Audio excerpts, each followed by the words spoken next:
Coming up on 2020 on ID.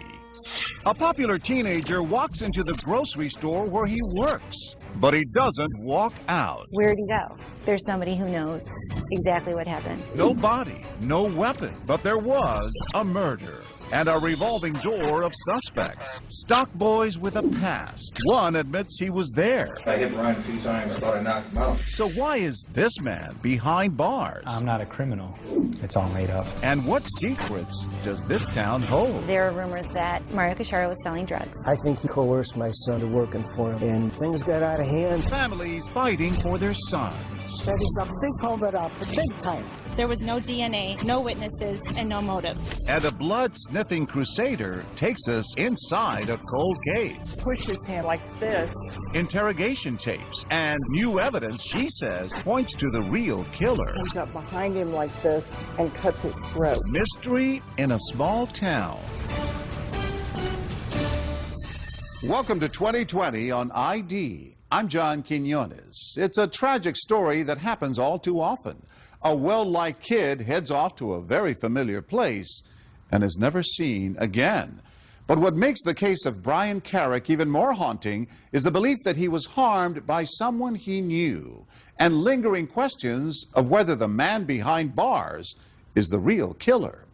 As Ryan Smith first reported in 2014, this twisting tale of rumors, a recanted confession, and the untimely death of a central character has left a small town with relationships shattered and more than one family broken-hearted.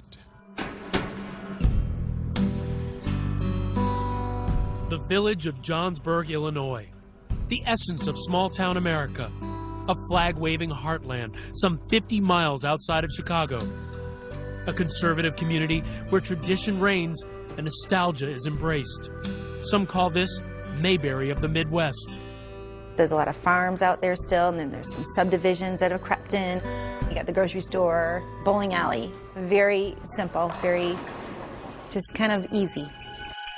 But Johnsburg is also a village with a secret. A lingering, unsolved mystery that still has people talking. I can't really think of a bigger news story. I would say everybody had an opinion. I think there's somebody who knows exactly what happened. What happened to Brian Carrick, a likable 17-year-old high school junior who one Friday night in 2002 vanished from inside the grocery store where he worked as a stock boy just 5 days before Christmas? Amanda Marazzo covered Brian's disappearance for the Chicago Tribune. He was excited about Christmas. There was no indication for him to run away. His father, William Carrick, an electrician, says his youngest son was always by his side. Wherever his dad went, his dad said he'd be in his hip pocket. He's an entrepreneur, started making money very early on shoveling snow. What kind of person was Brian? From all accounts, he sounded like he was funny and he was goofy and he was a smart aleck. There's a story where the one sister read about how he had read her diary out loud to the family one time. Oh. So that, so he was goofy. Just like a little brother, right? Just like a little brother. Yeah. And he loved Val's Foods, the village's only grocery store, directly across the street from the Carrick home. Val's co-owner, Jerry Cacharo. He was smart that you don't have no idea how smart he was. If you tell him to do one thing one time, say, this is what I want you to do. Next time he'll tell you what to do. So he was a go-getter. There were more people like Brian in this country. There'll be a beautiful future of our America. In Johnsburg, everyone knew the Carricks, the hardworking Irish Catholic family with 14 children, Brian the 11th. Parents, when they got married, said, God, give us as many kids as you want to give us, and we'll take them. Describe the Carrick family for me. What were they like? They, all very nice people. One of the sisters said they didn't have the best clothes, and they didn't always have school supplies, but they had a lot of love. That December 20th was Brian's day off, but he went to Val's looking for a co-worker, passing his brother Eddie, also a stock boy, on the way. Eddie was going out to get the carts from the parking lot, and Brian was walking into the store. He never saw his brother after that. The next day, his mother, Terry Carrick, received a troubling phone call. Brian hadn't shown up for work. She knew her son would never miss work. That was his life, was going to that store. She went upstairs, he wasn't in his bed. she knew immediately something's wrong. Within days, Johnsburg was reeling in disbelief. This was not the kind of town where people just went missing. Johnsburg's so safe and such a small family, church-oriented community, and then to have something like this happen is just very hard to take in. Supporters gathered at a vigil for Brian, walking the same route he walked to work, across Johnsburg Road. His mother, Terry, the strong matriarch, shaken. Horror, the torture of not knowing, where he is or what's happened. It's every parent's worst nightmare, and I guess we're living it. As weeks passed, no one knew if Brian Carrick was dead or alive. Johnsburg police were involved, Illinois State Police became involved, the FBI became involved. People were searching the places where Brian might go. We had a search dog. They had psychics would come to Terry's front door and try and tell her where he might be. Val's Foods posted a $25,000 reward. Grocer Jerry Casharo's daughters, Julia and Joanne. I think some people would look at that and say, they're putting up $25,000 for somebody who works for them. Not a family member, but an employee. The Carricks needed it. They didn't have the money. We were desperate to try and find what happened to him. The Carricks and the Casharos, two of Johnsburg's most well-known families, friendly for nearly 20 years. Almost half the Carrick kids had worked at Val's. When they used to come into the store, my dad used to measure them, and basically as they grew every year, he would mark it, and so he knew all the kids and keep track of them all. So, I mean, those kids were very dear to my dad, especially. I understand you have a picture of him in your wallet. Yeah, definitely. Still. Can you show me? Sure. This is a beautiful You're kid. still carrying this picture in your wallet. Right. Of this young man who worked with you as a stock boy. Right. Why do you carry his picture with you? Because to me he was like a son. He would come in there on his day off all the time. He would come in, and if he saw a line of people, even though he wasn't on the clock, he'd jump in there and start bagging groceries. And, it's like you don't really find kids like that. He's one in a million. What was your dad's reaction when he went missing? He was heartbroken. He cried. He cried and cried. An early break in the missing persons case revealed blood evidence in and around the grocery store produce cooler. News no one wanted to hear. Drops, spatter, smears, a bloody fingerprint, Brian's blood. What heartbreaking mystery did the family's grocery store hold? What was your reaction when you heard that police found blood in the produce cooler? I think then immediately it's like, well, who did it? Everybody was just like on edge. Police questioned everyone, including 3 stock boys, Shane Lamb, Rob Render, and Mario Casharo. 2 of them have criminal records. But police quickly turned their attention to the one with no priors, the boss's son, 19-year-old Mario, Jerry's heir apparent. Are you kidding me? You guys were shocked at that point. Yes, completely shocked. Mario's really one of the nicest, kind, intelligent, funny, just a sweetheart. Cops were beginning to develop a more sinister profile as Brian's father, William Carrick, would share with a local reporter. Mario allegedly was selling dope, and I think he coerced my son into working for him. And somehow, things got out of hand. There were rumors that there was some things going on at the grocery store that shouldn't have been going on. Tell me about that theory. The story is that Mario Casharo was selling drugs and that he would use some of the kids in the grocery store like Brian Carrick to sell the drugs. And Brian Carrick, being the sweet kid that he is, wouldn't always collect the money. Authorities were convinced that the boy who freely gave away pot was a victim of foul play. They believed he was killed over a $400 to $500 drug debt he owed Mario. Police began to dig into Mario a little bit, and they believed that he was selling drugs. I think, maybe he smoked pot. I think maybe him and his friends bought it and sold it to each other. I mean, you're talking about a very small amount. But with no eyewitnesses, no physical evidence tying Mario to the crime scene, or even a body, the investigation grew cold. And so did the bond between the Carricks and the Casharos. The relationship had gone sour, and then one day my dad said that Mrs. Carrick had come in the store, and she kind of turned her back to him when he approached her to say hello, and that was the last time she ever spoke to him. But for Mario, life was moving on. Mario Anthony Casharo. Here he is receiving his degree in finance from Illinois State University 3 years after Brian's disappearance. But for the Carricks, no closer to any answers, it was as if time stood still. Hey, Mario. Mario joined the family grocery, worked as a manager, and helped build the business. That was not the only store that he was going to have. It was always going to be 2 stores and 3 stores and 4 stores. That grand plan would never happen. Mario's world was about to collapse around him. A break in the case.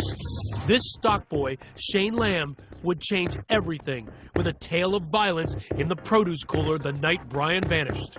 I hit Brian a few times. He was bleeding from his mouth. I thought I knocked him out. Where's Mario when you're doing this? Right in the doorway. What did happen to Brian Carrick? Stay with us.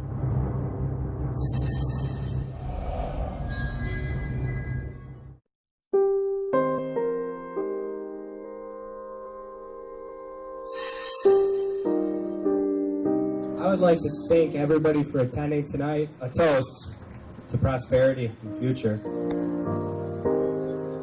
Salud. Happy memories for Mario and the Casharo clan. Older brother Eugene's big Italian wedding. But good times were in short supply for this family. Jerry and Maria Casharo, Italian immigrants, met and married in the States, realizing their American dream when they joined with relatives to buy Val's Foods. You know, he didn't have anything given to him. He came to this country, built what he had from the ground up. In an age of superstores, Val's thrived in this small town where a night out is spent at a bowling alley or a pizzeria. Nearly every family in the village shopped there. So many of the local kids worked there. And for the Casharos, the future was bright. Those dreams now tarnished by tragedy and grisly rumors about missing stock boy Brian Carrick, believed to have been killed inside the store's produce cooler. One of the persistent stories is that Brian was killed in the cooler. Mario called family from the city who came in, dug him up, dismembered him, and threw him in a river in Iowa. It snowballed into these disgusting rumors that that he was cut up in our meat department, and then it started becoming that our family was involved in some kind of crime family. The FBI investigated and dismissed rumors of a mob hit. This case may have remained an unsolved mystery if not for this man. This is Assistant State's Attorney Michael Combs. Also known as Mick Combs, a tough, hard-edged prosecutor, determined to find justice for the Carrick family. 2010, a break in the 8-year-old case. Prosecutor Combs finds a key witness. His name, Shane Lamb. Who is Shane Lamb? Shane Lamb, he's got a criminal history. He grew up rough. I think he's a very tragic character in all of this. A stock boy at Val's who worked alongside Brian and Mario. A 5-time felon with a rap sheet that included attempted murder at just 14. He repeatedly denied knowing anything about Brian's disappearance to authorities. 8 years later, in jail facing up to 12 years on drug charges, he was ready to talk. But first, he wanted a deal, and so did prosecutors. Shane Lamb is given immunity from the offense of murder, involuntary manslaughter, concealment of a homicidal death, and any other offense resulting in his involvement in the disappearance of Brian Carrick. With this deal, Shane escaped all charges related to Brian's death and a reduced drug sentence. All he had to do to get the deal, tell his story. And that led police to Mario. What exactly did Mario tell you? Pretty much to talk to Brian, try to intimidate him into getting the money. How were you to intimidate him? Talk to him. He never came out and said go kill him or anything like that. A controversial deal, awarded to a man who admits he was the likely killer, and Mario the mastermind. According to the prosecutors, Mario knew what he was doing by bringing Shane Lamb in and using him as a tool, as an enforcer, as the muscle to get what he wanted. Shane was off that night at a party getting high. He says Mario called him to come to the store. Brian owed him money, and he wanted it back. Mario wanted Shane to talk to him. It was time for him to pay up. Went over there, told Brian what's up with the money you owe him. I had to pay him at least some of the money back. We got to arguing. Mario said it was getting too loud, going to the produce cooler right there. Shane says he demanded the money from Brian, but Brian resisted. Shane lost his temper.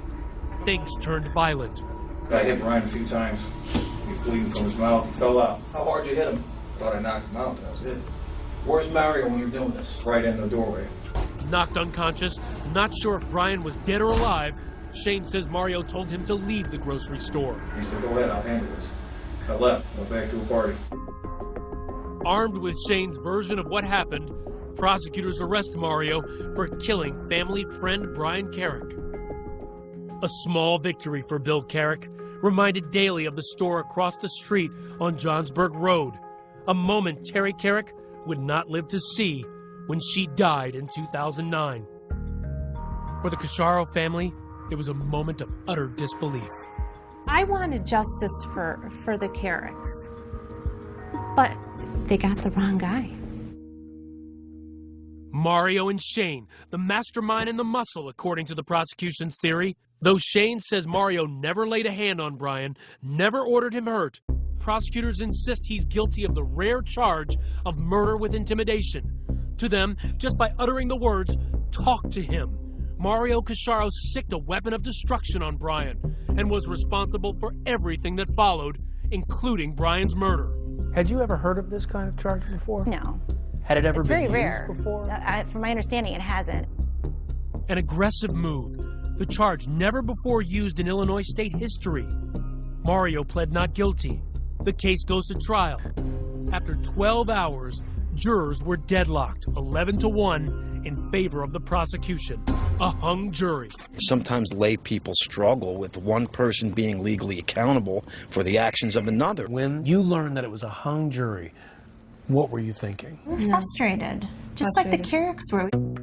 Prosecutors went after Mario again, vowing to retry him. March 2013, Mario goes back into court, facing another murder trial, and once again, Shane Lamb is the prosecution's star witness. Prosecutors telling jurors Shane Lamb was Mario's enforcer, a tool for his dirty work. You don't bring Mother Teresa to a shakedown. You bring a badass like Shane Lamb. In closing arguments, prosecutors branding the pair mean little delinquents, criminals who flock together in Mario's drug cartel. So this is a narrative the prosecutors are building so that people can see Mario as some dangerous, nefarious figure. Well, I mean, if you have evidence, then you stick to the facts and you say, okay, here's his DNA, here's his blood, here's, the timeline. They didn't have any of that. No. So they had to dirty him up a little bit. Prosecutors' clever strategy worked.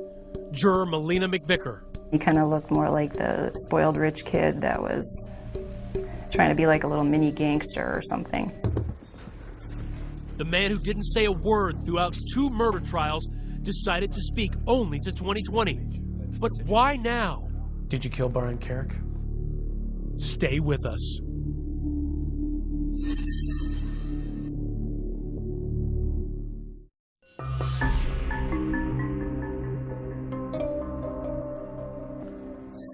After 12 years and 2 murder trials, there has finally been a conviction in the murder of Brian Carrick. But questions remain. And now the man behind bars for murder tells what he says really happened and what didn't. Once again, Ryan Smith. Mario Cacharo sits inside one of the toughest maximum security prisons in the country, Menard. Over a century old, the notorious and the deadly have been here. Remember him? The serial killer clown, John Wayne Gacy? He did his time here. And now, it's home for Mario Cacharo, which is where William Carrick believes he belongs. Everything I've heard about these maximum security prisons is bad. I guess he's earned his place. The college graduate and budding grocery store magnate, now a convicted murderer, shackled and chained to the floor. Brian Carrick's family believes that you belong here. If allegations are repeated over and over and over again for, say, 7 years, you begin to believe that it's a fact. The Carricks believe that you know where Brian's body is. It's sad that they think that. It's sad that that they would ever think something like that. And I really hope that we find Brian. A toast to Mario before every family meal. The welcome of Mario in the very near future. I'm not a criminal. Nobody in my family's ever even been in handcuffs. I'm the first. And that includes extended family as well. Mario says Brian Carrick was a loyal employee and they had a good relationship. He was a good guy. Good family. He worked hard. One of my favorite co-workers. 12 years later, and Mario still remembers December 20th, 2002. Just 5 days before Christmas, the store packed with shoppers, filling their carts with all the makings of Christmas dinner.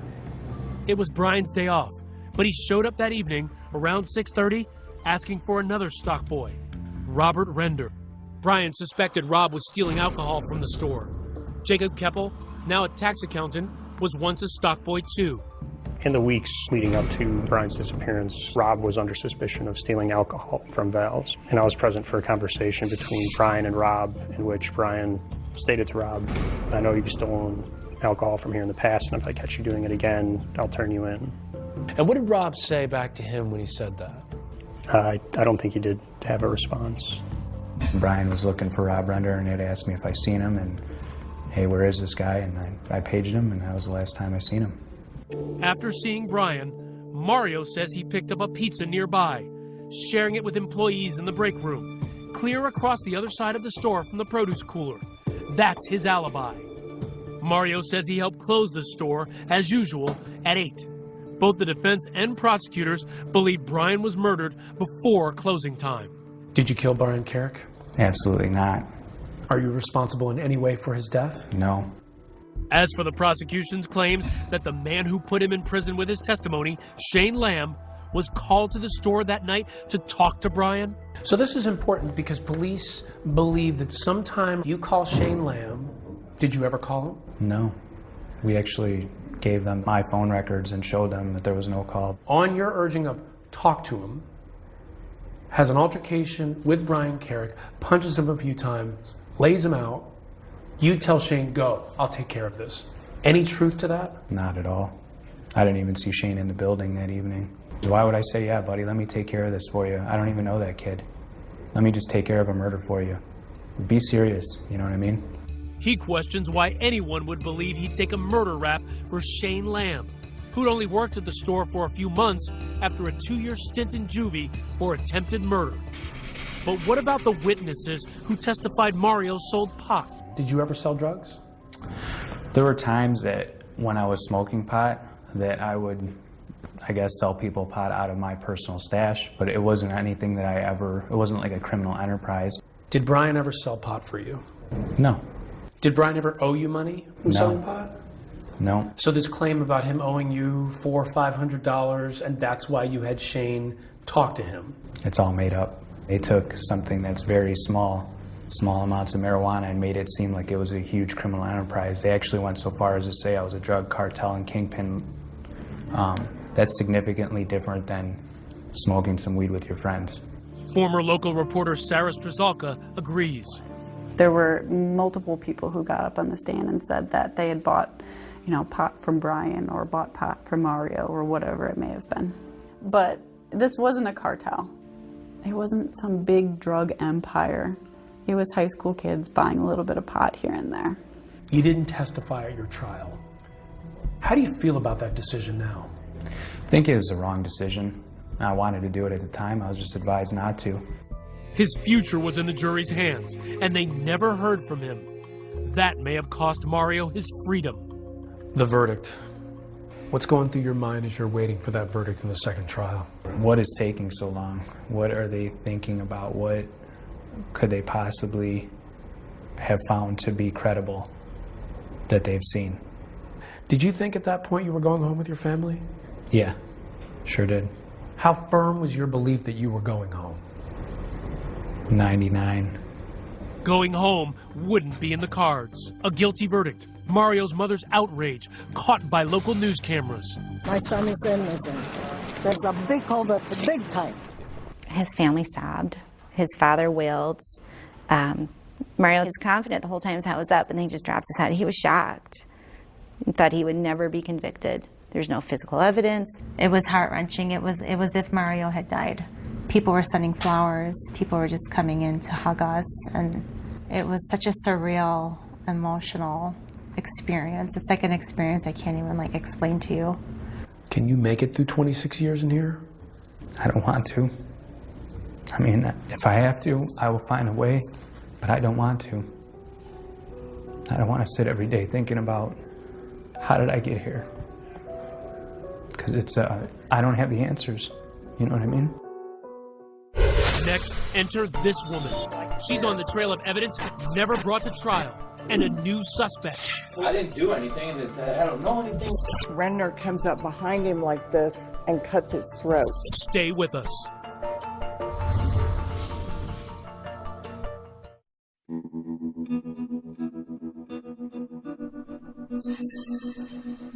They walk in silent protest, a family crusade to free 31-year-old loved one Mario Casciaro, sentenced November 2013 to 26 years for murder. There was no physical evidence, no DNA, no witnesses, and no motive. When you are innocent, you are going to fight until the very end because you know you're innocent. And we're going to fight to the very end because we're 100% behind it. And that's why they hired this gladiator, Kathleen Zellner, a high-powered attorney, to appeal his case. Her reputation, overturning convictions and solving cases. She's uncovered what she believes are secrets long tucked away inside the family grocery store. I believe we have an excellent chance this will just be reversed outright. According to Kathleen, the trail of evidence, potentially so explosive, it may set Mario free.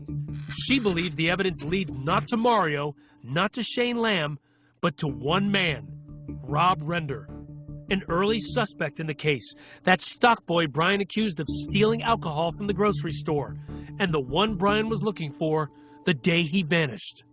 What do we know about Rob Render? Another troubled soul. He's just had a lot of problems, a lot of drugs.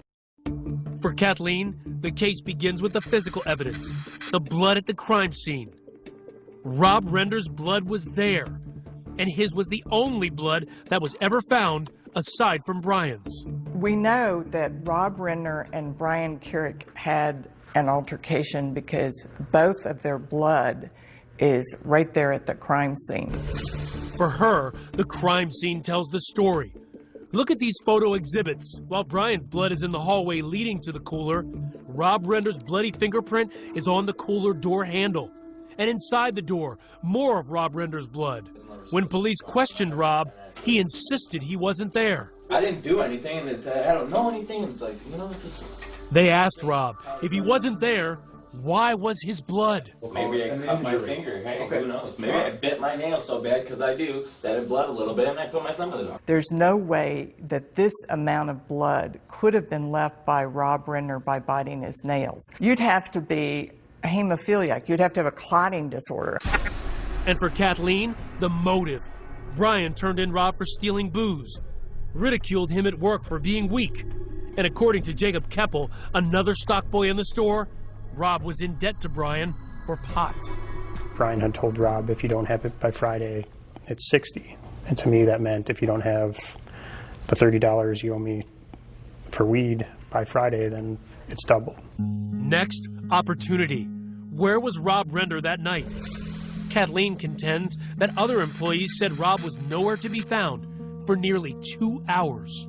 But according to Rob, I was probably stoned. That night? I'm sure. I was 17 years old. That's all I ever did. I never, ever left work. You know, maybe they were looking for me and they couldn't find me. Maybe I was stuck in an aisle somewhere. Maybe, you know, maybe I went on break. I'm telling you, I never left the store. But maybe he knows more than he's telling. That's what police thought. He told a friend there was a fight in the cooler, and that led them to the crime scene. Honestly, that's what led us over to the cooler. And led us to the blood. Nobody else has said that. Right. There was a fight in the cooler. Nobody else knew where the scene of the crime was. A detail Kathleen believes only the killer would know. She says Rob also tried to cover his tracks, mopping up the produce cooler that night and being on the scene the next morning when co-owner Jerry Casciaro noticed a pool of red-tinted water. What did you think that circular stain was from? At the time, actually, I only thought it was Hawaiian punch. Okay. I got a little hot under my collar, and I said, okay, you, clean it up. The you clean it up was Rob Render. And Kathleen has a witness, an employee at the grocery store when Brian disappeared, who could rock the prosecution's case with explosive claims. What did this new witness have to say? The new witness said that Renner had made a statement to him just a week before Brian disappeared, that he was very angry with Brian and that he was going to jump him with a weapon. That matches with her version of events. Kathleen says the fatal blow wasn't from a punch, as Shane Lamb confessed, but from a knife. Tell me what you believe happened between Brian and Rob Render. I believe that Renner comes up behind him like this and cuts his throat, and in the process cuts himself. Then I believe that Brian starts falling forward and Renner grabs the door. That's why his thumbprint is on the door. And then he pushes him like this. Then he scrapes against those boxes. That's why the transfer blood is there. The attack is in the hallway. So we're all familiar with the blood evidence. And acting on a tip from this witness, Kathleen's investigators finding a piece of evidence in the police report, a pair of soiled underwear with a brownish red color. Kathleen thinks it may be blood. Mario's attorney, Kathleen Zellner, believes that what may have happened in this lady's bathroom could blow this case wide open. A stock boy coming in this bathroom about a month after Brian disappeared saw that there was a leak in this bathroom and saw that it led up to this panel. So he stepped on this toilet, lifted up this panel, and found a pair of men's underwear size small. A size similar to Rob. The underwear handed over to the police. But Kathleen says it wasn't entered into the evidence log and never made it to trial. That is a huge bombshell, and that's why we want to have DNA testing. We want to confirm if that was his underwear, because if that's got Renner's blood on it and Carrick's blood on it, that is all you need to know about who committed the murder. So we don't know that for sure. No. You just need to check it out to see if that's a part of the picture. Prosecutor Combs admitted to 2020 that the underwear was not tested, but stated both the police report and the witness were available to Mario's defense lawyer before trial. Unfortunately for you, the evidence points at you. Almost all of it points at you, Rob. Rob wasn't let off scot-free. Police charged him with concealing Brian's murder, but later dropped the charge. Rob Render never told his story in court. Struggling with drug issues for years, he overdosed on a cocktail of heroin and cocaine and died in 2012, just months before Mario's second trial. Mindy Lindholm, Rob's older sister, passionately defends her brother. She claims he would never hurt anyone. The premise that my brother could have possibly killed Brian over $30 or over him telling on him or anything is ridiculous to me. My brother having an explosive temper is absolutely ridiculous. If he did, I would think that he would have a violent record. I would think that he would have arrests such as Shane did for violent things of a violent nature. He had criminal thefts on his record for things related to his drug habit. Mindy also questions how it would be possible for her brother to kill Brian Carrick and dispose of his body without a trace. My brother was on foot. He didn't have a car of his own, a vehicle of his own. How does a 17-year-old boy kill another boy with a knife in an open grocery store with customers coming in and out and other workers? How does a 17-year-old pull that off, get rid of the body so well that that body is never to be found again?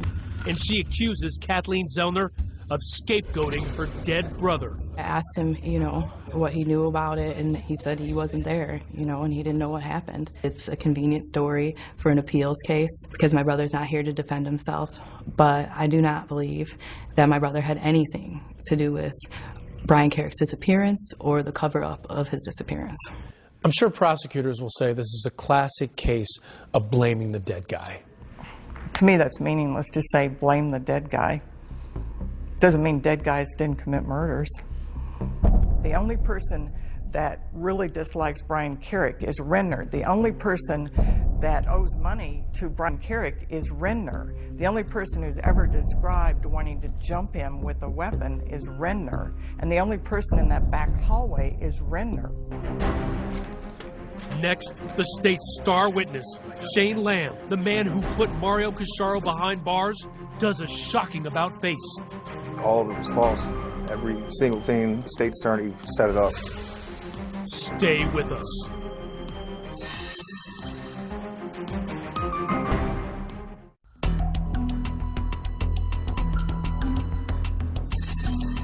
September 30th, 2014. A dramatic development in the Mario Casciaro case. The man at the center, the state's star witness whose testimony helped send Mario to prison, now says it was all a lie. Shane Lamb sat down exclusively with 2020 with a stunning confession. Why are you coming forward now? Because Mario's in there for 26 years for something he didn't do. I didn't have anything to do with this. Mario didn't have anything to do with this. He doesn't deserve to be in prison. And it's safe to say that he's serving 26 years in a maximum security prison because of your testimony. Yeah, that's right. He said he was coerced by a prosecutor hell-bent on putting Mario behind bars. What do you want to say about your testimony today? All of it was false.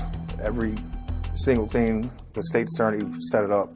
He's talking about Assistant State's Attorney Michael Combs, saying he forced him to place Mario at the crime scene to get that immunity deal, the one to avoid being charged in Brian Carrick's death. Shane says his back was against the wall. I was arrested for cocaine charges. My offer was 12 years. They said that I'd be indicted for murder if I didn't cooperate. And it came down to him or Rob Render. He said Rob Render was in Lake County Jail. If I didn't want to talk to them, that they're going to go to Rob Render next. So you believed that they were either going to feed a story to Rob Render that he was going to tell about his involvement or Mario's involvement, and right. Whoever took the deal first. Exactly, yeah, 100%, that's how I felt. Here he is giving his statement. But according to Shane, what you don't see before this point, before the cameras roll, he makes allegations that Combs sat him down for an hour without his lawyer, telling him what to say point by point. On December 20th, 2002, Mario Casciaro never called you to say, come to the store and talk to Brian Carrick because he owes me money. Never. You weren't his enforcer? No. Did you guys ever get into a fight? No. You never punched him 2 or 3 times, knocking him unconscious? Never. And then Mario never said to you, get out of here, I'll take care of this? Never. Never happened. Explosive allegations, especially if true. But there's a problem. Shane Lamb has a long history of lying, along with a lengthy rap sheet. You're a 5-time felon. You spend a lot of your life in and out of jail. Can you understand that people are going to say, well, how can we believe him? You know, they believe me enough to use my testimony to put him away. But now, since I'm telling the truth now, they're going to say I'm lying. And this, if Shane is to be believed, why would a prosecutor risk so much? Why would he put his career on the line, threatening you, just to put Mario in prison? I don't know why a lot of people do not like Mario for some reason in law enforcement. That's a question we put to Mario himself. Police took the stand and talked about how you were arrogant in talking to them. I don't feel I'm arrogant. Do you think that you're sitting here maybe in large part because they just didn't like you? This isn't a popularity contest. This isn't the senior prom. This is my life. If I'm sitting here because they don't like me, then I shouldn't be here. The state's attorney's office wouldn't go on camera because the case is on appeal. In a statement to 2020, Prosecutor Combs denied coaching Shane Lamb out of the presence of his lawyer, calling it unworthy of belief, untrue, and too far-fetched. You know, as I hear you today, I think, what do you have to gain from all this? I have absolutely nothing to gain. The only thing that can happen to me right now is them recharging me for murder. I have everything to lose right now. So you have nothing to gain, everything to lose. Is that why you think people should believe you? 100% they should believe me. It's the truth.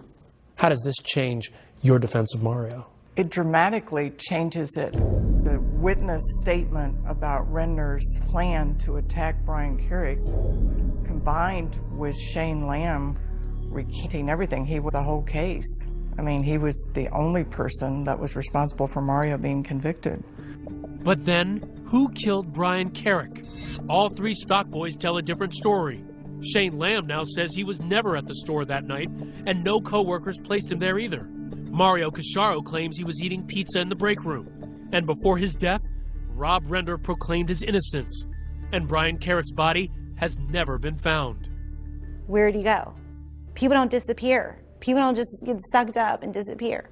And that's the part that's why we're talking about it. It's so unfair to that family that they still don't really know. But for Shane Lamb, one thing is clear. He is willing to spend the rest of his life in prison so that Mario doesn't have to. And he's in Menard right now, one of the worst prisons in Illinois, for 26 years, and I just feel like they let somebody make up testimony to get him locked up for 26 years, and he's sitting there and he can't do anything about it. I'm not going to have it on my chest anymore. You were the one who put him in Menard. I was, but I was following what they wanted me to say. They just wanted to close the case. It seems like this weighed heavily on you. It did. I don't want to be the reason that he's doing 26 years.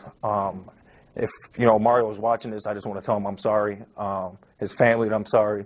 If you feel so deeply about it now, where was that feeling when you were telling the story that put him in prison? At first, you know, I don't care how tough you think you are, you know, it doesn't seem real until somebody gets convicted. I'm happy that he's finally telling the truth. I wish he would have done it at the trial, so that way I wouldn't have been subjected to this, because this changes your whole life. Are you losing hope? When you sit in here, it's hard to be optimistic. Every day that goes by is another day that I'm not with my family. Oh, God bless Mario. My dad's 79 years old. I don't know how much longer he has left. And every day that goes by, I'm missing out on that. You're missing out on being with your family.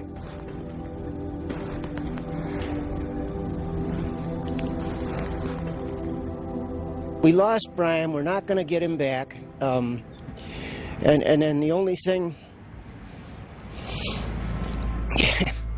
I can hope for is that I'll meet him again someplace.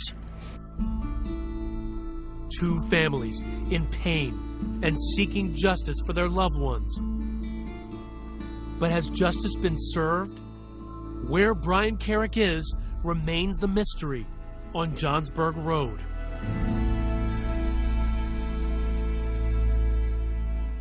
"12 years after the disappearance of his son, William Carrick died of natural causes. He was 67 years old. Julia Mill, Mario Casciaro's sister, says her family wanted to reach out and send condolences, but they didn't want to upset the Carrick family. As of 2015, Mario's appeal is still pending.